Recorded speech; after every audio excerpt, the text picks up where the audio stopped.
Hi everyone, welcome back. I'm glad you decided to join me today. One of the most beautiful parts and interesting parts in the Course of Miracles is the teacher's manual, where he trains you to be a teacher of God, where he addresses certain question you may have in your mind training, in your spiritual transformation. And one of the sections is how are teaching and advancement related. And he says, well, they're not related, they're identical. They're the same thing. Yeah? It's all the idea that something has gone wrong, right? That needs correction, right? Someone got sick and needs healing, correct? There's an unforgiving thought, a grievance that needs correction and called forgiveness, right? Healing, forgiveness, advancement are all the same thing. They're not different.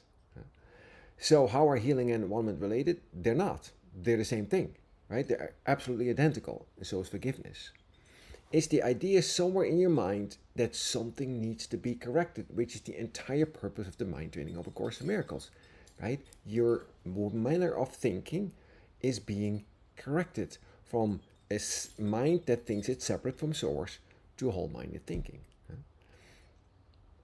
It says here, there is no order of difficulty in miracles because there are no degrees of advancement. Okay? One sickness is not harder to correct than another. Why not? They're all equally unreal. An illusion is an illusion is an illusion, right? Now, that's the opposite of the thinking of the world, where, right, the reigning thought is that no, some sicknesses are harder or easier to heal than other. That's not true, okay? It's all the idea of a mind, right, that thinks it's separate from source, that projects its anger and its guilt on its body, and the body becomes sick. But a mind that's healed, right, the mind that's accepted its own wholeness, that mind is healed, and therefore the body will be healed because it cannot get sick. A healed mind cannot get sick, neither can its body, right? Sickness of the body is always the idea that the mind, right, has projected that anger on the body. It's not the body that needs healing, it's the mind that needs healing, because that's where the source of the sickness is. That's that shift in thought that these courses sets forth. I love it. It says here, to forgive is to heal. To forgive is to heal. To heal is to make happy, right? They're all the same thing, right? It's not different. When you forgive, you're being healed within your own mind, because to heal means to make whole, right? Forgiveness is the idea that you're holding on to a grievance. Well, yeah, but in order to hold on to grievance, you must think that you're separate from source or separate from the thing that you're holding a grievance about. Otherwise, it's just you, right? It's just you in your own mind. That's that beautiful shift from that the correction of the miracle brings about in your mind. Huh? That forgiveness is healing needs to be understood if the teacher of God is to make progress. The idea that a body can be sick is a central concept in the ego's thought system, right? The thinking of the world. This thought gives the body autonomy, separates it from the mind, and keeps the idea of attack inviolate. Correct? It's like the thing becomes sick and you're just a victim. But as we discussed before, everything that happens to you is a decision. Everything that happens to you is because you've asked for it, right? It's again where you include it all in with um, you being the cause of it all. But if you're the cause of it all, it's a decision, right? Because everything that happens to you is a decision, including sickness. What a beautiful idea. It says, certainly sickness does not appear to be a decision. No, it does not appear to be. There's many things here that don't appear what they are. Huh? But that's when you wake up, you are no longer deceived by that. Correct? You go simply, no, wait, whether the sickness occurs in you or in someone else, you go like, no, that's not true. That's not real. That's a defense. That's a defense against the truth. Right? That's a way of seeing yourself as a victim. That's a way of thinking you're separate from God, separate from source. And it simply needs a correction, and that's all. Nor would anyone actually believe he wants to be sick. No, so on a superficial level, no one wants to be sick. But on a deeper level, it's a decision. So you decided for it. Perhaps he can accept the idea in theory, but it is rarely, if ever, consistently applied to all specific forms of sickness. Correct?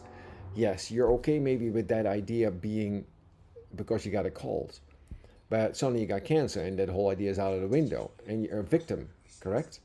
So, no, it applies to all forms of sickness. They're all equally unreal. An illusion is an illusion is an illusion. It's not real. Therefore, they all require the same response, correction. This is why healing is simple. But you have to look at it differently. If you're trying to heal the sickness by making it real, well, then there's no solution.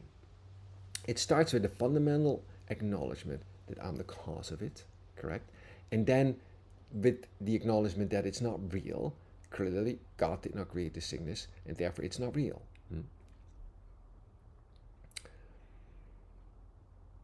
And it says, it's rarely, if ever, consistently applied to all specific forms of sickness, both in the individual's perception of himself and of all others as well. Correct? It doesn't matter whether it's you that's sick or someone else that's sick. It's the same idea. If you think someone else is sick, you're sick. Right? It's the same idea. No. All sickness is an error of thought. And it starts with correcting the mind. And if that takes a little practice, so be it, right? None of this is so. Keep practicing this because at some point, right, that shift takes place and you're just suddenly healed. Because healing is simple. It's the most natural thing in the world, right? Because what? It's corrected. It's correction of an illusion. Healing is the result of the recognition by God's teacher of who it is that is in need of healing. Who is in need of healing? Him who always point your finger to your nose. Well, the only one that needs healing is me, as a teacher of God, right? And what appears to be outside of me that's sick is already healed and whole because I've recognized myself as healed and whole. Therefore, it's impossible that this particular image can be sick. He must be healed and whole as well. And as a teacher of God, your function now is to be your brother's reminder of what he has forgotten.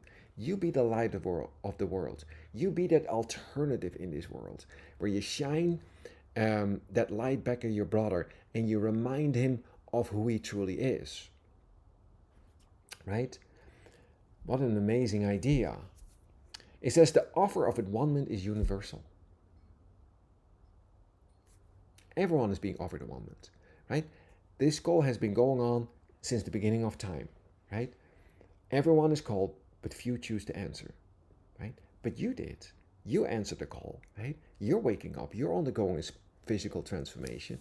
So you now are that reminder to your brother, hey, there is an alternative to the thinking of the world. There is another way of being in the world. Let me show you, right? The offer of atonement is universal. It is equally applicable to all individuals in all circumstances. There are no exceptions, right? And in it is the power to heal all individuals of all form of sickness. Obviously, right? It doesn't matter what the form is. It truly doesn't matter. And to think that it does is sickness.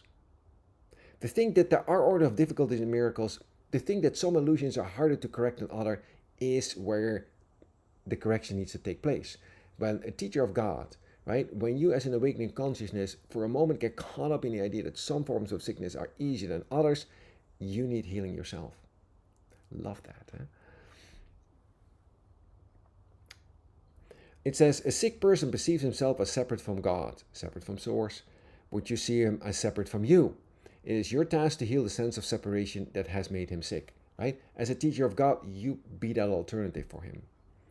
It is your function to recognize for him that what he believes about himself is not the truth. Again, we're dealing with belief, we're dealing with thought, We're dealing with a shift in thought. It is your forgiveness that must show him this. Healing is very simple. Of course, it's a correction of something that's not true. How hard can that be? The difficulty occurs when the mind holds on to his old way of thinking. When you hold on to your old thoughts, for a moment, it seems like healing is not taking place.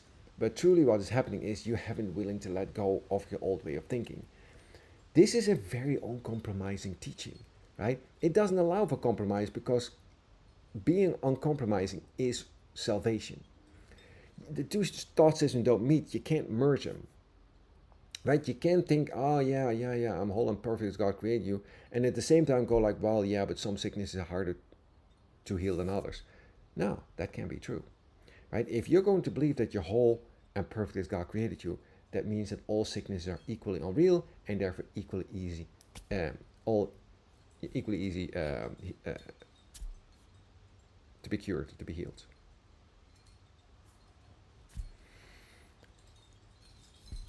It's different, isn't it? This mind training is different. It's not what you're used to in the world, right? You're not trying to compromise anymore. You're trying to stick to that whole-minded way of thinking, and in that everything becomes extremely simple. However, it requires you watching your thoughts because it's so easy to slip back in that old way of thinking, and this is where you stay watchful. And this is where you let the miracle occur by that shift in thinking. And you go like, nope, that ain't it. Nope, that ain't it. It's continuous, isn't it? All the way out. All the way as you increase your frequency, you keep training your mind to that new way of thinking. What happens? You save so much time. Why is A Course in Miracles so exciting? It saves enormous amount of time. You don't have to go sit somewhere and meditate for 1,000 years. You don't have to study all scriptures and no, that all work eventually as well, but there is a fast way. We're speeding up time, and at this point in time on Earth, everything is sped up, right? There is a widespread awakening going on, and you're part of it, and it's very exciting. Thank you for joining me today. I love you wherever, whenever you are, and I'll see you everywhere.